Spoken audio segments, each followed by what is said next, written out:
Exercise 3.2 का third का पहला क्वेश्चन। ठीक है, थर्ड का पहला क्वेश्चन क्या है? थर्ड का पहला क्वेश्चन है आपका, लिखा हुआ है कि दो संख्याओं का अंतर 26 है। याद रखना, मैं हिंदी इंग्लिश दोनों में बताऊंगा आपको। मैं क्या लिखा है कि दो संख्याओं का अंतर 26 है और एक संख्या दूसरी संख्या की 3 गुनी है, उन्हें ज्ञात कीजिए। ठीक है, अब इंग्लिश में पढ़ते हैं। The difference between two number is 26। ठीक है, दो नंबर का डिफरेंस मतलब क्या होता है? अंतर। ठीक है, and one number is 3 time the other, find them. ठीक है, अब याद रखना ये 3 गुनी, 3 टाइम्स, यानी कि इसका मतलब क्या होता है? गुनी मतलब होता है गुना। ठीक है, आप अगर एमपी बोर्ड हो चाहे आप सीबीएसई हो तो आपको ये बेनिफिट रहता है, आपका क्वेश्चन हिंदी इंग्लिश दोनों में कंबाइन आता है, तो उससे कोई दिक्कत नहीं है।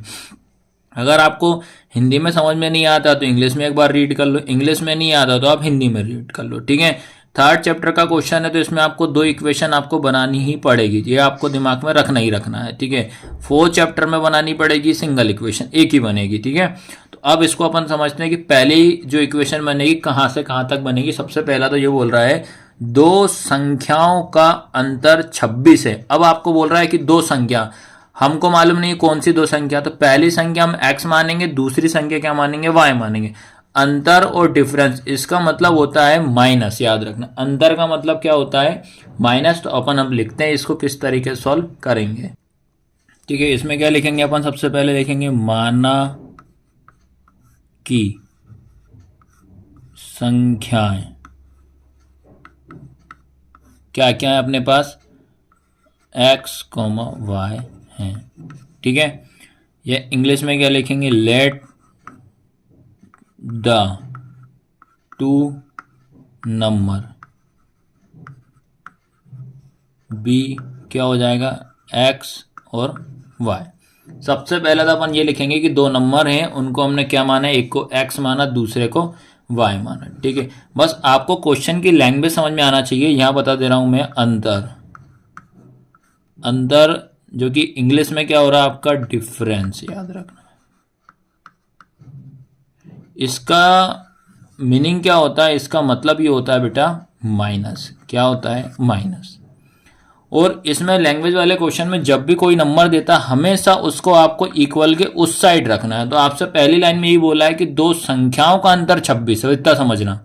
क्या है कि दो संख्याओं का अंतर कितना है? 26। The difference between two number is 26। Is मतलब है होता है। तो क्या इक्वेशन बनेगी अपनी? x और y, ये हो गए हमारे पास दो नंबर, इनका डिफरेंस, डिफरेंस मतलब अंतर, क्या होगा? माइनस, बराबर कितना हो जाएगा? 26। ये हो गई इक्वेशन फर्स्ट। आया सबको समझ में कि नहीं? अब उसके बाद सेकंड में ये बोला है कि एक संख्या दूसरी संख्या के 3 गुना है। एक संख्या, एक संख्या मतलब ये हो गई एक संख्या, ये हो गई हमारे पास दूसरी संख्या। एक संख्या दूसरी संख्या के 3 गुनी है। तो भैया देखो क्या इक्वेशन बनेगी आपकी? जो बनेगी कि एक संख्या, तो एक संख्या कौन सी अपनी पहली वाली? x है, बराबर कितने गुना बोल रहा है? 3 गुना। 3 गुना मतलब गुणा का साइन लगा दिए, कौन सी वाली से? दूसरी संख्या, ये हो जाएगा। तो क्या बनेगा आपका? x इक्वल 3 इंटू वाई, ये बना है। या अब इसको अपन क्या कर सकते हैं, या इसकी वैल्यू पुट कर दो, x की जगह पे 3y ऐसे सॉल्व कर दो। ठीक है, या अपन इंटू का डिवाइड में कर दो। तो पहले आप सिंपल यही रखना, क्वेश्चन के अकॉर्डिंग समझो।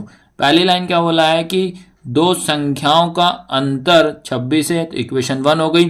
फिर उसके बाद बोला कि पहली संख्या दूसरी संख्या के 3 गुना है, तो गुना मतलब गुणा कर दिया, ये हो गई हमारे पास इक्वेशन 2। तो ये बताइए कि ये समझ में आया कि नहीं? मेन तो आपको यही समझना, बाकी तो सॉल्व है, आप एक्स और वाई की वैल्यू निकालना अब अपने को बस।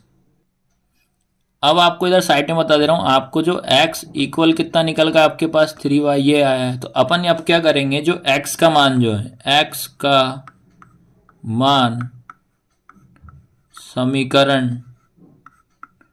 1 में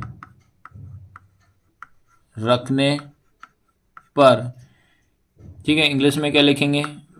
put the value x in equation 1। Equation 1 में पुट कर देते हैं। इक्वेशन 1 के आपके पास x माइनस वाई बराबर 26 है। एक्स माइनस वाई बराबर कितना है 26। आपको एक्स की प्लेस पे रखना है 3y। एक्स की प्लेस पे कितना रखना है 3y, तो यहाँ रख दे रहे हैं अपन क्या 3y, ये वाला माइनस ये y इक्वल कितना हो जाएगा 26। ठीक है, सॉल्व कर देते हैं। 3y में से एक बार जाएगा, यहाँ 1 होता है, तो क्या बचेगा बेटा आपके पास 2y इक्वल कितना हो जाएगा 26। फिर इंटू का किस में चला जाएगा डिवाइड में, तो ये हो जाएगा आपके पास 26/2। फिर क्या करेंगे, इसको कैंसिल कर दें, 2 1 जा 2, 2 1 जा 2, 2 3 जा 6। तो बेटा y इक्वल कितना आ गया है 30। आया सबको समझ में कि ये निकल गया y की वैल्यू कितनी आ गई 13 आ गई। अब निकालना पड़ेगा अपने को x की वैल्यू। तो x की वैल्यू निकालने के लिए क्या करेंगे, इक्वेशन 2 में पुट कर देते हैं अपन। ठीक है, तो आपको याद रखना है y बराबर कितना आ गया 13, ये y की वैल्यू कितनी आ गई 13। आपको क्या करना पड़ेगा, यहाँ पे लिखना पड़ेगा y का मान समीकरण 2 में रखने पर, समीकरण 2 में क्या लिखोगे, पुट द वैल्यू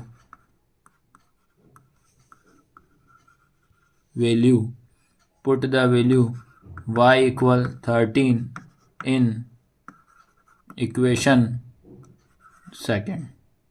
ठीक है, आपको इक्वेशन सेकेंड आपको पता होना चाहिए क्या थी भाई, इक्वेशन सेकेंड थी आपकी x इक्वल 3y या इंटू था, फिर x इक्वल 3 इंटू वाई की वैल्यू कितनी रखेंगे 13। ठीक है, तो ये हो जाएगा x इक्वल इसका इसमें मल्टीप्लाई कर दो कितना हो जाएगा 39। तो इस तरीके से याद रखना, अपन ने क्या करा, y की वैल्यू कितनी निकाल ली 13 और x की कितनी निकाल ली 39। आपके क्वेश्चन के अकॉर्डिंग क्या बोला था कि दो नंबर का डिफरेंस, दो नंबरों का क्या करना था, अंतर कितना 26 आना चाहिए। चलो चेक कर लेते हैं भाई, ये इक्वेशन थी ना आपकी, ये चेक करना बता दे रहा हूँ। x माइनस वाई इक्वल कितना था 26, तो ये कितना हो जाएगा आपके पास, x की वैल्यू कितनी निकली 39 माइनस वाई की कितनी निकली 13 इक्वल 26। माइनस करेंगे तो क्या होगा 26 इक्वल 26, तो पहली कंडीशन सेटिस्फाई हो रही है। फिर उसके बाद बोलता है कि सेकंड इक्वेशन ये बोली थी जो x है वो 3 टाइम किसके है y के, 3 टाइम किसके है y के, तो x की वैल्यू कितनी आई थी अपने पास 39, तो ये 3 y की कितनी थी आपकी 13, भाई इसका इंटू करूंगा तो कितना आएगा 39 इक्वल कितना 39। तो बेटा इस तरीके से आप चेक भी